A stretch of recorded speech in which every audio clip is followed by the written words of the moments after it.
오늘 함께 하실 말씀은 에베소서 3장 1절에서 13절까지 말씀입니다. 에베소서 3장 1절에서 13절까지의 말씀입니다. 우리 1절부터 한 절씩 교독하고 마지막까지 함께 읽도록 하겠습니다. 이러므로 그리스도 예수의 일로 너희 이방인을 위하여 갇힌 자 된 나 바울이 말하거니와 너희를 위하여 내게 주신 하나님의 그 은혜의 경륜을 너희가 들었을 거리라. 곧 계시로 내게 비밀을 알게 하신 것은 내가 먼저 간단히 기록함과 같으니 그것을 통하여 내가 그리스도의 비밀을 깨달은 것을 너희가 알 수 있으리라. 이제 그의 거룩한 사도들과 선지자들에게 성령으로 나타내신 것 같이 다른 세대에서는 사람의 아들들에게 알리지 아니하셨으니 이는 일반인들이 복음으로 말미암아 그리스도 예수 안에서 함께 상속자가 되고 함께 주체가 되고 함께 약속에 참여하는 자가 되리라. 이 복음을 위하여 그의 능력에 역사하시는 대로 내게 주신 하나님의 은혜의 선물을 따라 내가 일꾼이 되었노라. 모든 성도 중에 지극히 작은 자보다 더 작은 나에게 이 은혜를 주신 것은 측량할 수 없는 그리스도의 풍성함을 이방인에게 전하게 하시고 영원부터 만물을 창조하신 하나님 속에 감추어졌던 비밀의 경륜이 어떠한 것을 드러내게 하려 하심이라. 이는 이제 교회로 말미암아 하늘에 있는 통치자들과 권세들에게 하나님의 각종 지혜를 알게 하여 하심이니 곧 영원부터 우리 주 그리스도 예수 안에서 예정하신 뜻대로 하신 것이라.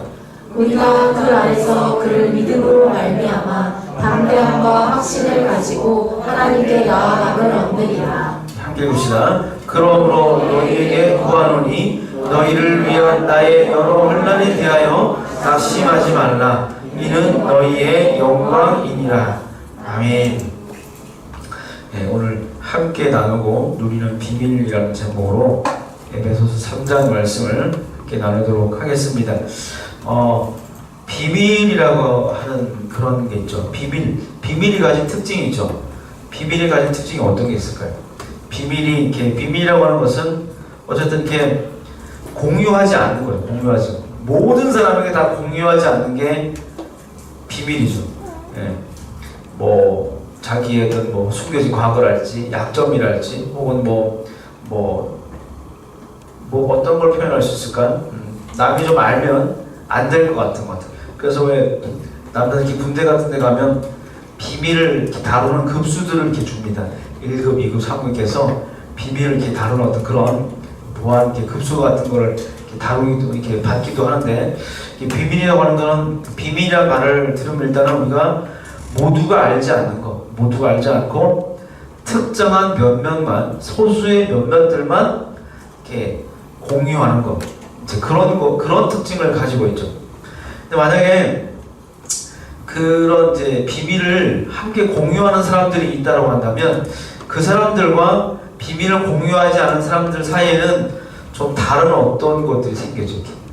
어떤 비밀들을 함께 공유하고 그런 사람들과 전혀 그렇지 않은 사람들 사이에는 어떤 게 벽이 이렇게 좀 생겨져. 차별적인 생겨져.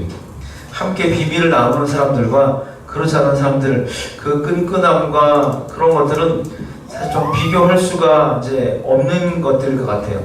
그런데 오늘 본문을 보니까 비밀이라는 말이 많이 나오죠. 한글로 이렇게 비밀이라고 번역한 단어가 많이 나오는데, 비밀로 번역할 수도 있지만 사실은 이 단어는 이제 미스테리온이라고 하는 단어인데, 영어로 하면 이게 미스테리라고 하는. 그래서 비밀이라는 말도 비밀이라는 의미도 있지만 그와 조금 비슷하게 신비하다는 뜻도 있어요. 신비하다. 그게 정말 내가 도저히 이렇게 머리로 그게 앞뒤 어떤 전후에 논리적으로 이해는 할 수는 없어.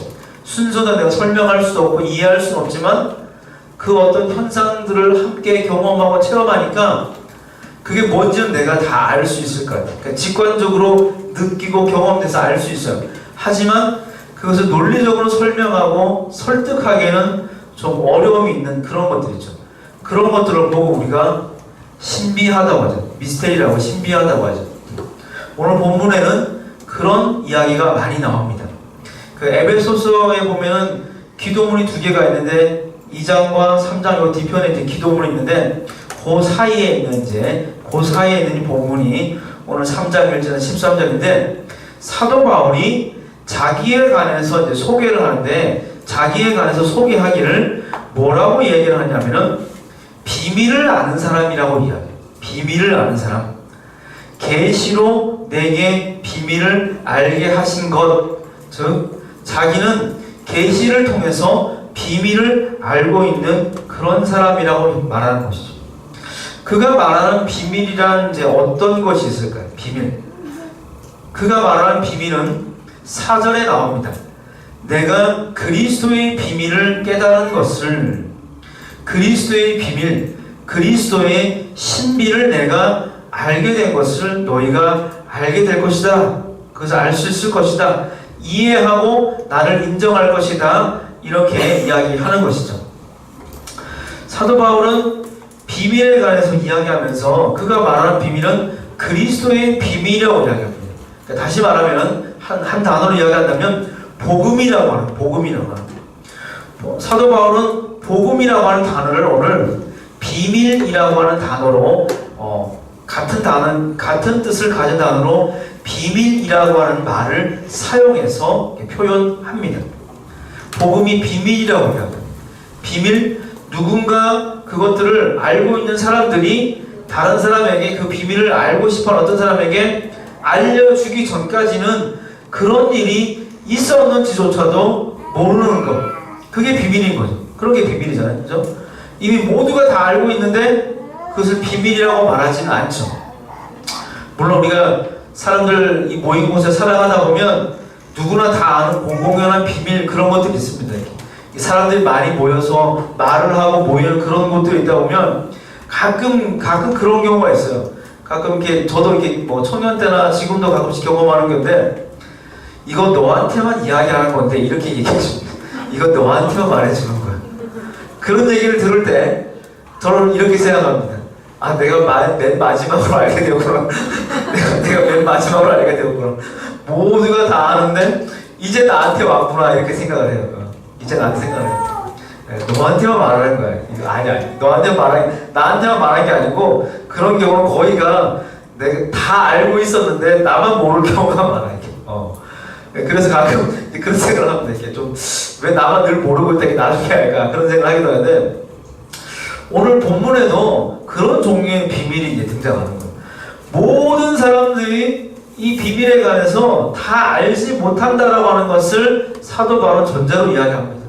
복음이라고 하는 건 하나님의 은혜의 경륜으로 표현하고 또 그리스도의 비밀로 표현하는 것들, 또 5절에서 사도들과 선지자들에게 성령으로 나타내신 것 같이 다른 세대는 사람의 아들들에게 나타나지 알리지 않은 것들, 그러니까 하나님께서 이것을 알려주려고 했던 사람과 그렇지 않은 사람들이 좀 정해져 있었다는 거죠. 그렇게 어떤 사람들에게만 그것이 알려져 있었다라고 하는 거예요. 그래서 복음을 비밀이라는 말로 신비라는 말로 표현하고 있는 것입니다.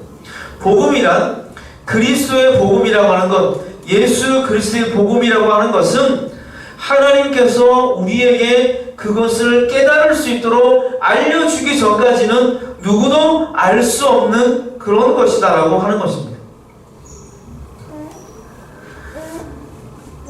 그리고 이 복음으로 인해서 이 복음이 이제는 이방인들에게까지 이것이 전해지게 되고 예수 그리스도 안에서 함께 그들이 그 복음을 유업으로 받는 자가 되고 새로운 하나님의 언약의 약속에 참여하는 자가 되게 되었다라고 하는 것입니다.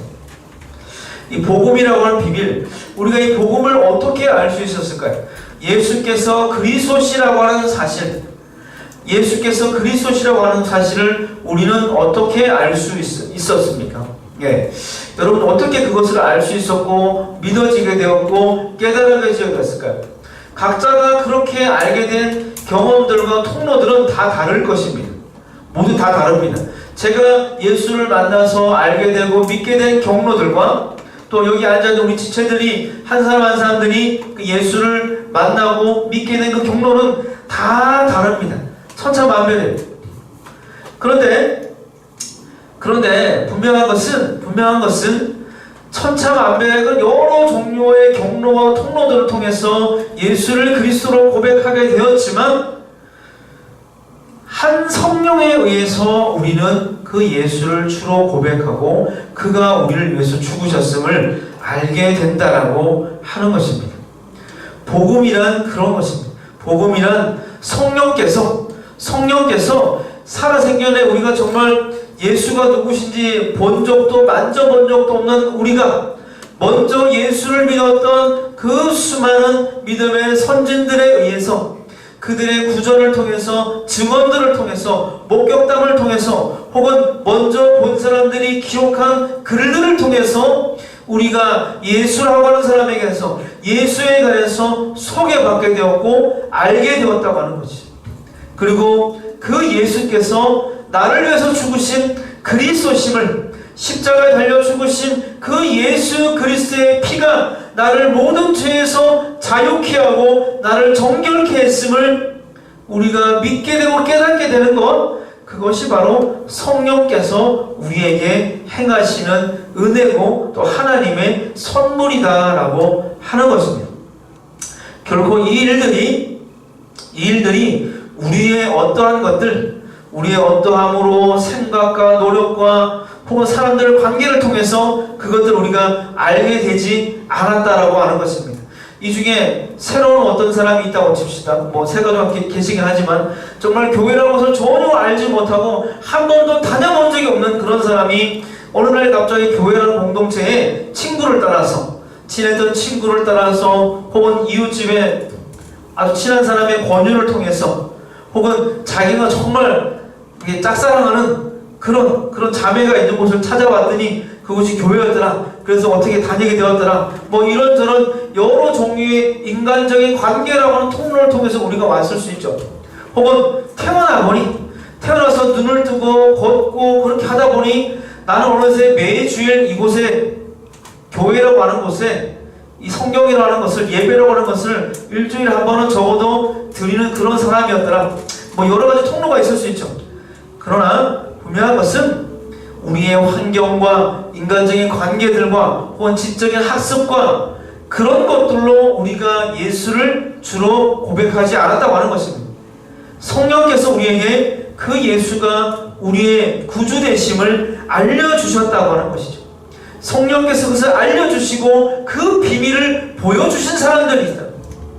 그런 사람들 안에 우리가 들어와 있다라고 하는 것입니다.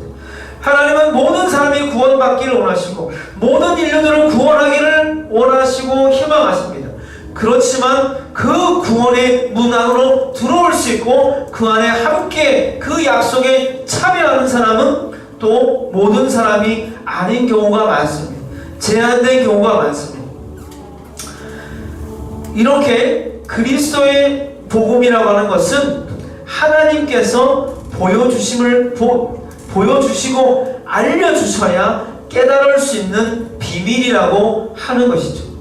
뭐 그런 측면에서 본다면 우리가 교회를 정의한다면 교회란 어떤 곳일까 이렇게 정의한다고 한다면 복음이라고 하는 하나님께서 우리 안에 예정하시고 계획하셨던 그리스도의 그 비밀을 우리에게 주신 것이죠. 그러니까 교회라고 하는 것은 그리스도의 비밀을 공유하는 사람들, 그 비밀을 함께 공유하며 살아가는 사람들, 그 비밀을 공유하며 모여서 함께 그 비밀을 은혜로 고백하고 그 비밀을 알려주신 그분을 구주로 찬양하며 살아가는 사람들, 그런 복음이라고 하는 비밀을 함께 공유하는 그런 사람들이다 하는 것이죠. 그게 교회다 이렇게 볼 수 있을 것 같아요. 그런데 이 복음의 비밀에 관해서 오늘 본문은 조금 다르게 이야기합니다. 물론 사도 바울이 복음의 비밀에 관해서 이야기하면서 그것이 그리스도의 비밀이다, 하나님의 은혜의 경륜이다, 성령께서 역사하셔서 알게 하신 것이다 이렇게 이야기했는데 그것은 복음이라고 하는 것에 복음이라고 하는 그리스도의 비밀의 보편적인 것을 이야기하는 거예요. 보편적인 비밀을 우리에게 알게 하시는 것입니다. 이 땅에 세워진 모든 주의 몸된 교회들이 바로 그러한 그리스도의 비밀을 함께 나누는 곳입니다. 그런 비밀의 약속에 참여하는 사람들이 모인 곳이 바로 교회예요.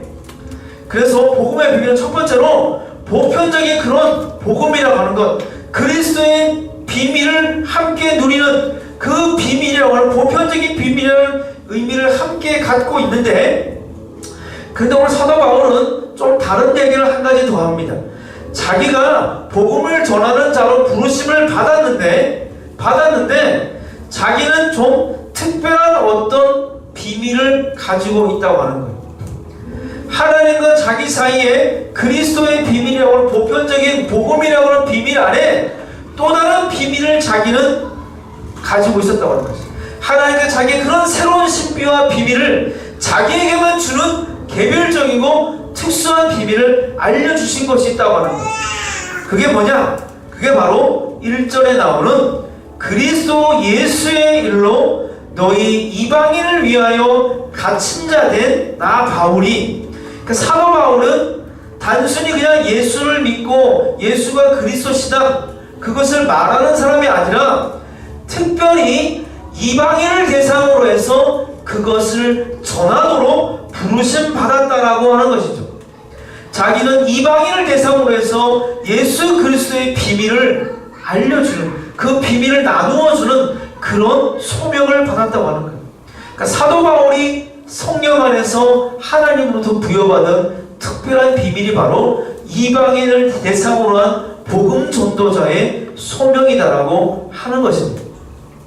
그래서 그가 이방인을 위해서 그가 복음을 전하기 위해서 나섰다라고 분명하게 이야기하고 있죠. 자기가 정말 이 복음을 위해서 자기가 그 능력의 역사하시는 대로 일꾼이 되었다. 또 모든 성도 중에서 지극히 작은 자보다 더 작은 나에게 이 은혜를 주신 것은 측량할 수 없는 그리스도의 풍성함을 이방인에게 전하게 하시려고 하시는 것이다. 자기의 소명에 대해서 분명하게 이야기하고 자신있게 말하고 있는 것이죠. 모든 사람들을 향한 복음 전파라고 하는 보편적인 그런 비밀과 그리스도의 신비가 있다면 자기는 그 중에서도 특별히 이방인을 위해서 그렇게 살아가도록 부르심받았다라고 이야기하는 것입니다. 복음 전파를 위해서 살아가는 것, 우리가 저마다 복음이라고 하는 그 비밀을 안고 살아간다고 한다면 그것을 하나님으로부터 그 비밀을 부여받은 사람들, 그것을 선물로 받았다고 하는 것을 우리가 모두 인정하고 살아가고 한다면 여기서 한번 우리 지체들에게 물어보고 싶습니다. 복음을 여러분들은 언제 어디서든지 전하려고 하고 그 비밀을, 그 그리스도의 비밀을 발견한 사람으로서 그것을 더 많은 이들에게 나누려고 하는 그런 갈망함이 여러분들에게 있습니까? 어때요? 그런 것이 있습니까? 복음 안에서 살고 정말 구원받은 사람들이 갖고 있는 특징들이 있는데, 전도 폭발인 데가 볼게 오늘 당신이 죽게 된다면, 혹시라도 선생님 이문을 나가다가 갑자기 죽게 된다면 이런 질문을 해요. 처음 만나면 보통 그런 질문을 합니다. 그러면 천국에 들어갈 확신이 있습니까? 있다면 어떤 이유로, 무엇 때문에, 무엇에 근거해서 갈 수 있다고 생각하나요? 그런 것을 묻습니다.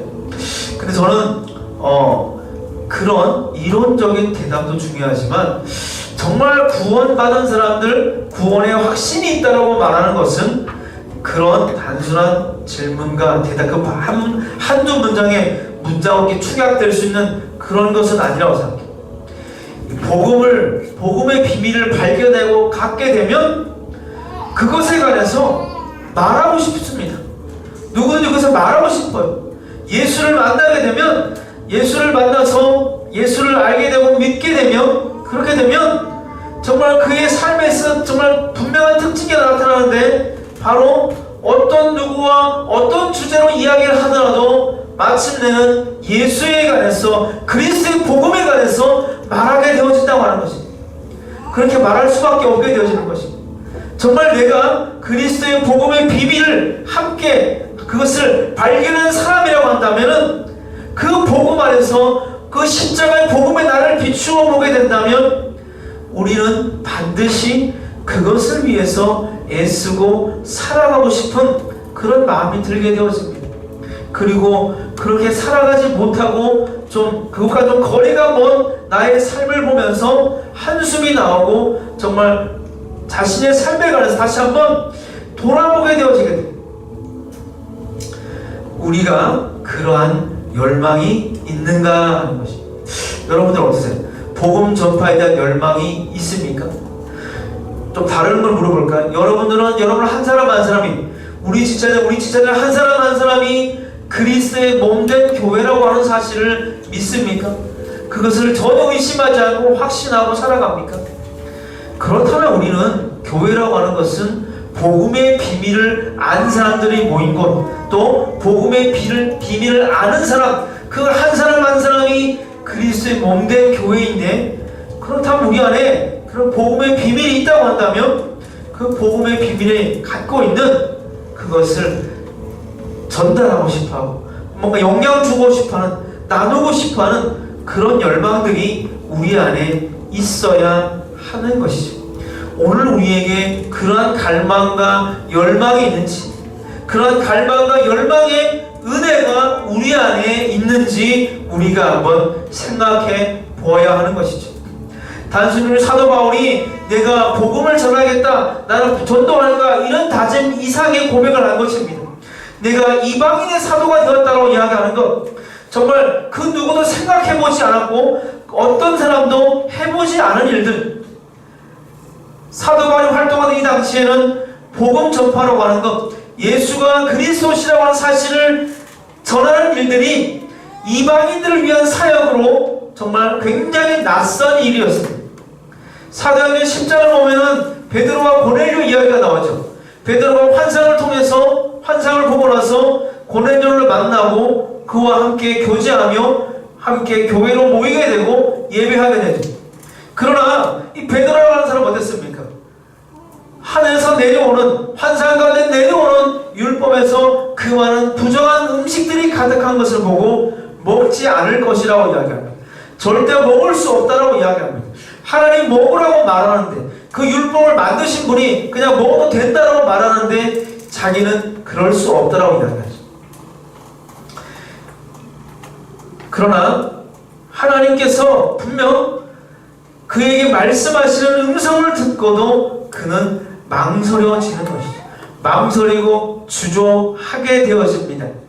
그러나 이제 사도 바울은 이방의 구원을 향한 하나님의 그 큰 비밀을 계시로 알게 되어서 그 일에 나서게 되는 것이죠. 모든 사람이 기꺼이 나서지 않고 마다하는 일이지만 나아갑니다. 때로 어떤 사람들은 그에 관해서, 그의 삶과 과거에 관해서 오해하고 비난하지만 그 일에 매진합니다. 그러한 주변의 일들로 인해서, 말들로 인해서 영향받거나 그 복음의 비밀을 전하는데 그것을 멈추거나 하지 않습니다. 그리고 심지어는 그 복음의 비밀을 알고 나서는 자신의 출생과 학문과 자신이 배운 그 모든 자신의 과거의 모든 인생들이 이 일을 위해서 준비된 것이다, 이 일을 위해서 하나님께서 훈련하신 과정이었다고까지 그가 선포하고 고백할 수 있는 것이죠. 그것이 바로 다른 사도들과는 다르게, 다른 사람들과는 다르게 오직 사도 바울만이 알고 있는, 자신만이 발견한 또 다른 복음의 비밀, 그리고 복음의 신비인 것이죠. 저는 그런 생각을 해봅니다. 우리가 교회라고 하는 곳으로, 늘샘 교회라고 하는 큰 우리가 이 울타리 안에 모여 있는데, 모든 교회들이 그리스도의 복음을 전하고 그 복음의 비밀을 아는 그 보편적인 은혜 가운데 모인 자들이라고 한다면, 특별히 우리 브릿지 공동체는, 우리가 공동체라고 부르는 교회 안에 또 다른 작은 교회로서 공동체라고 부르는 우리는 어떤 비밀을 함께 나누면서 살아갈 수 있을까요? 또 어떤 비밀들을 함께 공유할 수 있어야 할까요? 저는 각자가 이렇게 사역자들마다 저마다의 어떤 그런 사명들과 비전들이 있는데, 저는 특별히 많은 사람들이 있는데 그 중에서도 늘 이렇게 경계선에 이렇게 어떤 틈과 틈 사이에 어떤 확실한 그룹과 범주 안에 잘 들어가지 못하는 그런 사람들, 그게 나이 때문이든 육아 때문이든 이런저런 환경들로 인해서 그렇게 그런 틈 사이에 있는 그런 경계선 안에 있는 사람들에 관해서 늘 그 마음 가운데 부담을 많이 갖고 있었어요. 제가 이렇게 사역지를 옮기면서 한번 이렇게 사역에 이렇게 약간의 빈틈이 생길 때가 있었는데, 옮기는 과정과 한 달 정도 텀이 생길 때가 있었는데, 그때 제 아내와 함께 아내의 그 친정 교회를 이제 출석을 하면서 예배를 드렸습니다. 그때는 우리 큰아이 혼자 있을 때였어요. 우리 지금 시은이가 존재하지 않을 때, 우리 큰아이가 한 4살 어쯤 될 텐데, 아주 이 정도 크기 되는 잠옷이 있어요. 거기 교회가 커서. 여기에 모여서 유리로 된 벽은 이제 바깥에 이제 그 본당을 볼 수 있게 되었죠. 있고, 소리는 이런 TV와 함께 이런 스피커들이 곳곳에 설치되어 있어서 예배를 드리는 거예요. 그런데 아이들이 함께 있으니까 무슨 말을 하는지 하나도 못 알아듣겠는 거예요. 아이들이 함께 있어요. 그러니까 아이들은 막 기어다니고 뛰어다니고, 어떤 애들 거기서 막 공 던지고 놀기도 하고, 갑자기 싸우자 울기도 하고, 그런 일이 벌어집니다. 그러면 이게 정말 말씀을 잘 듣기가 어려워요. 굉장히 어렵습니다. 근데 그곳에 함께 모여서 예배하던 사람들은 이렇게 그 면면들을 이렇게 살펴보면 정말 결혼 전에 청년의 때는 나름 교회에서 정말 한가닥 했다고 말하는, 정말 힘써서 뭔가 했다고 이야기하는 정말 그런 사람들이었어요. 정말 청년부에 정말 대단한 리더들로 그런 사람들이었어요. 그런데 그런 사람들도 나이가 들고 결혼을 하게 되고 아이들이 태어나니까 어떻게 할 수가 없는 거예요. 어떻게 할 수가 없어요. 그런데 제가 그때 왜 이렇게 어렵고 힘들까, 여기서 드리지 말아야 되겠다, 본당에 나 혼자 가야지, 그 생각을 첫 번째 했고, 두 번째 제 마음을 좀 딱 때렸던 어떤 장면들이 있었는데, 스피커가 잠깐 안 나오게 돼서, 그랬더니 그 남자 형제들 아이 아빠들 다 달려들어서 그 빠진 선이 없는지 체크하고 그것을 듣고 소리가 좀 더 잘 나오게 하기 위해서 매달려 있는 거예요. 엄마 아빠들 다 좀 더 소리가 잘 들리는 곳으로, 아이들이 울건 어쩌건 관계없이 그 말씀을 들어보겠다고 정말 더 가까이 이제 소리가 들릴 수 있는 곳으로 가까이 가보려고 애쓰고 그렇게 하는 거죠. 그것들을 보면서 저는 그런 마음이 들었습니다. 그렇구나. 정말 이 땅에 수많은 많은 사람들이, 많은 부류의 연령과 세대와 그런 사람들이 있지만, 정말 이 시기가 정말 저 사람들에게 있어서는 이 시기가 정말 저들에게 정말 영적인 광야의 시기일 수 있겠구나. 정말 메마름의 시기일 수 있겠구나. 광야에서 정말 하나님이 만나를 딱 던져서 눈에 보이게 딱 주지 않으면 먹을 수 없고, 반석을 때려서 물을 마시게 하지 않으면 그 목마름을 해결할 수 없는데, 그 들리지 않는 설교들을 듣기 위해서 조금이라도 그 말씀을 한 단어도 한 문장도 놓치지 않기 위해서 애쓰는 그런 모습들, 그런 것들이 저에게 참 많은 도전을 주었습니다. 저는 그래서 참 묘하게 그때부터 이렇게 우리 지금 공동체와 같은 이런 그룹들을 두고 늘 기도하기 시작했어요. 이런 그룹들을 내가 사역할 수 있을까요? 혹시나 제가 저에게 개척의 기회가 주어지면 그런 공동체를 저는 함께 그런 공동체를 좀 정말 사역해보고 싶습니다라고 기도했던 그런 적이 있었습니다. 그게 그런 기도를 했던 때가 지금 이제 우리 큰아이가 지금 이제 곧 중학교를 들어가니까 한 10년 정도 된 것 같아요. 그래서 사실 우리 공동체 처음 왔을 때 굉장히 놀랐어요. 내가 기도했었고 그렇게 좀 어디가 잘 갈 수 없고 애매한 그런 사람들이 모인 곳이 있을까 생각했는데 그렇게 모여 있더라고 다들. 자리가 있는지 타인지 모르겠지만, 그런데 저는 감사함이 있었어요. 하나님께서 보편적인 복음 전도라고 하는 사역자로 살아가라고 하는 그 보편적인 소명 안에 특별히 나에게도 이런 특별한 소명을 주셨고, 그것이 결코 순간의 감정이나 어떤 잘못된 계시에 대한 확인이 아니라 하나님께서 정말 나에게 주신 분명한, 나에게만 주시는, 다른 목사들, 다른 사역자들이 아니라 나에게만 특별히 주시는, 하나님께서 나에게만 주시는 비밀을 나에게도 주셨구나. 그것이 저에게 너무나게 감동이 되어졌고 참 감사한 마음이 들었어요. 저는 우리 공동체를 보면서 그런 생각을 합니다. 우리가 교회라고 부르고 공동체라고 부른다고 한다면 적어도 우리는 함께 한 마음 한 뜻으로 우리가 모이고 예배하고 나눌 수 있어야 할 것 같아요. 우리 공동체의 비전과 우리 공동체만이 나눌 수 있는, 이 옆에 일천과는 다른 우리 브릿지 공동체만이 하나님께서 우리 공동체에게 허락하신 복음의 비밀은 어떤 것이 있습니까? 그것이 바로 오늘 우리가 고민하면서 함께 기도하고 찾아가야 할 그런 것일 것 같습니다. 저는 그런 생각합니다. 적어도 우리 공동체를 남들에게 소개할 수 있을 때, 다른 사람들에게 소개할 수 있을 때, 다른 교회의 많은 사람들에게 소개할 수 있을 때, 그럴 때 적어도 우리는 어떻게 소개할 수 있을까? 우리 공동체만에 이런 것이 있다라고 우리 어떻게 소개할 수 있을까? 저는 그렇게 좀 소개할 수 있었으면 좋겠어요.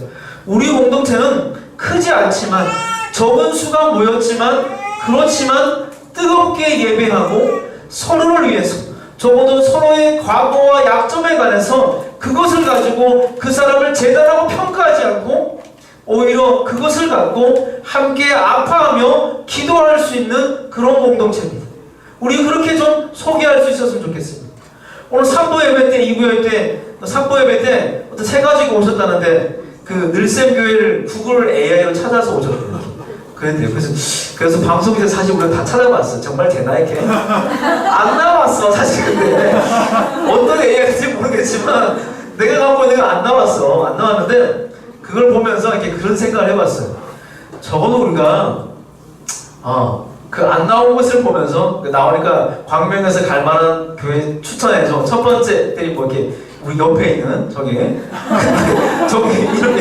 저기가 나왔고, 두 번째는 또 다른 어떤 소아이동에 있는 어떤 큰 교회 그렇게 나오더라고. 왜 안 나왔어? 그래서 도대체 어디서 찾은 거지 우리가? 근데 그걸 보면 그런 생각이 했어. 첫 번째 든 생각이 더 열심히 해야 되겠다. 더 열심히 해야 되겠다. 그리고 우리가 더 열심히 얘기해야 되겠다. 더 열심히 서로 사랑해야 되겠다. 더 열심으로 서로를 위해 더 기도해야 되겠다. 다시 우리가 함께 다시는 만나서 기도할 수 없는 때가 온 것처럼 그렇게 우리가 소개할 날이 우리에게 오지 않을까?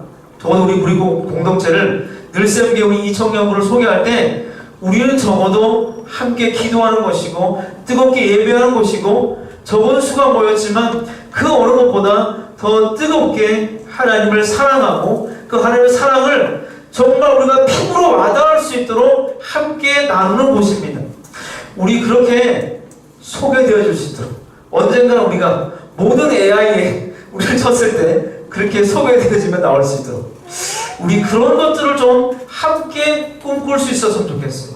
그것이 바로 우리가 함께 꿈꾸면서 나누길 원하는 우리 공동체만의 비밀이 될 수 있었으면 좋겠습니다. 우리가 그렇게 한 비전과 한 비밀을 공유하고 나누면서 살아갑시다.